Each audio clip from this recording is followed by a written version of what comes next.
അനുമോൾക്ക് അതിനകത്ത് പിടിച്ചു നിൽക്കണമെന്നുണ്ടെങ്കിൽ നമുക്ക് വേണ്ട ഒരു ശക്തി വേണം. അവക്ക് പിടിച്ചു നിൽക്കാൻ അവള് ബുദ്ധിപരമായിട്ട് ശക്തി ആർജിച്ചിട്ടുണ്ടെന്നാവും.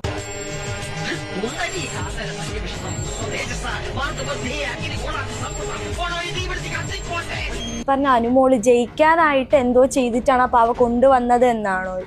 തീർച്ചയായിട്ടും അവിടെ പിടിച്ചു നിൽക്കണമെന്നുണ്ടെങ്കിൽ അതിന്റെ ഒരു പ്രൊട്ടക്ഷൻ വേണം. ബ്ലാക്ക് മാജിക് പോലെയുള്ള ഗൂഢമായിട്ടുള്ള ഒരു ഇതാണ് അത്. ഇത് കർമ്മങ്ങൾക്ക് എടുക്കാൻ വേണ്ടിയിട്ടുള്ള പാവകളിൽപ്പെട്ടതാണ്. അത് ശരിക്കും നമ്മുടെ കേരളത്തിലൊന്നും ഇത് ഉപയോഗിക്കാറില്ല. ഇത് അവരുടെ കയ്യിലിരുന്നത് പ്ലാച്ച് തന്നെയാണോ?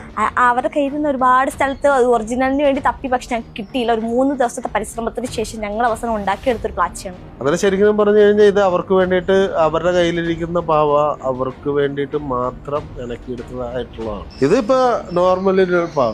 അതെ, അന്നേരം ഇതേപോലെയുള്ള നിങ്ങളിത് ശ്രദ്ധിച്ചോ. ഇത് നിങ്ങളെ കാണിക്കാൻ വേണ്ടിയിട്ടാണ്. അതായത് ഒരു തന്ത്രം അറിയാവുന്നവന് ഇതേപോലെ തകിടിൽ എഴുതാം. ഉണ്ടല്ലോ, ഇതുണ്ട തകിട. ഇതിന്റെ ഉള്ളില് എവിടെയെങ്കിലും ഉള്ളില് സ്ഥാപിച്ചു കഴിഞ്ഞാൽ നിങ്ങൾക്ക് ഇത് കണ്ടുപിടിക്കാൻ പറ്റത്തില്ല. ഇതിനിപ്പോ ഓൾറെഡി പവർ ഉണ്ട്.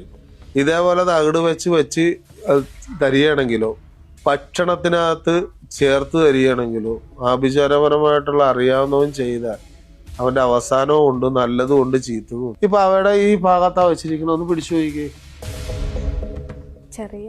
ചെറിയൊരു ചൂട് പോലെ കാണിക്കുന്നുണ്ട്. അതാണ് ഈ മന്ത്ര തകിടിന്റെ വ്യത്യാസം. അതായത് അതിന് എനർജി വെക്കും. സൂചി വെച്ച് എഴുതും. നിങ്ങൾക്ക് കാണാം, ലെൻസ് വെച്ച് നോക്കണം. ഇത്ര വാക്യം മതി ഒരു പവർ ഉണ്ടാകാൻ.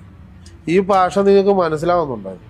ഇത് ആദ്യമേ അതേപോലെ രക്ഷക്ക് വേണ്ടിയിട്ട് ഇതേപോലെ പാവനെ കൊണ്ടുവന്ന് തനിക്കും വേണമെങ്കിൽ പാവനെ കൊണ്ട് ഞാനും ബിഗ് ബോസിൽ കയറാൻ തയ്യാറുണ്ട്. ഞാൻ തരാം. താൻ ഫസ്റ്റ് മേടിച്ചു. അപ്പൊ ഇനി അടുത്ത പ്രാവശ്യം ബിഗ് ബോസിൽ പോകുന്നവർക്ക് ഇതുപോലെ PR കൊടുത്ത് പൈസ കൊടുത്ത് ആളെ നിർത്തിയിട്ട് പോകണ്ടല്ലോ. ഇതുപോലെ എന്തെങ്കിലും ചെയ്തിട്ട് പോകട്ടെ. PR ചെയ്യണമെന്ന് പറഞ്ഞാൽ എല്ലാരും PR ചെയ്യുന്നില്ല, അതിനകത്ത് ചെയ്യുന്നില്ല.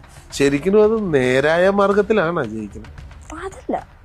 അതല്ല ആണോ? അല്ല, ഇത് വെച്ചിട്ട് നിങ്ങളുടെ കയ്യിൽ തരികയാണ്, നിങ്ങൾ ഇന്ന പോലെ ആകണം എന്ന് ഞങ്ങൾ തീരുമാനിച്ചാൽ തനിക്ക് വേണ്ട പവർ ഇതിൽ നിന്ന് തനിക്ക് കിട്ടിക്കൊണ്ടിരിക്കും. എന്തുകൊണ്ടാണ് വടക്കേ ഇന്ത്യയിലെ ആൾക്കാർ കൂടുതലും ശബരിമലയിലേക്ക് വരുന്നത്, ചാത്തണ്ടടിക്കലേക്ക് വരുന്നത്? അവർക്ക് ഏറ്റവും കൂടുതൽ പോസിറ്റീവ് എനർജി കിട്ടാൻ വേണ്ടി. ഷിയാസ് കരീം വന്നിട്ട് പാവനെടുത്ത് എറിയുന്നുണ്ട്. അങ്ങനെ എന്തെങ്കിലും ചെയ്താൽ ആ ചെയ്യുന്ന ആൾക്ക് അങ്ങനെ എന്തെങ്കിലും സംഭവിക്കുമോ? അങ്ങനെ എന്തെങ്കിലും ഉണ്ടോ? അതായത് ശരിക്കും അതൊരു എനർജി അതിന് കൊടുത്തിട്ടുണ്ടെങ്കിൽ അതിനെ ഉപദ്രവിച്ചു കഴിഞ്ഞാൽ ഇപ്പൊ തനിക്കൊരു എനർജി ഉണ്ട്. തന്നെ ഉപദ്രവിച്ച് താൻ വെറുതെ ഇരിക്കും. അതിനകത്ത് കിടന്നിട്ട് കറക്കിക്കളയുന്നു.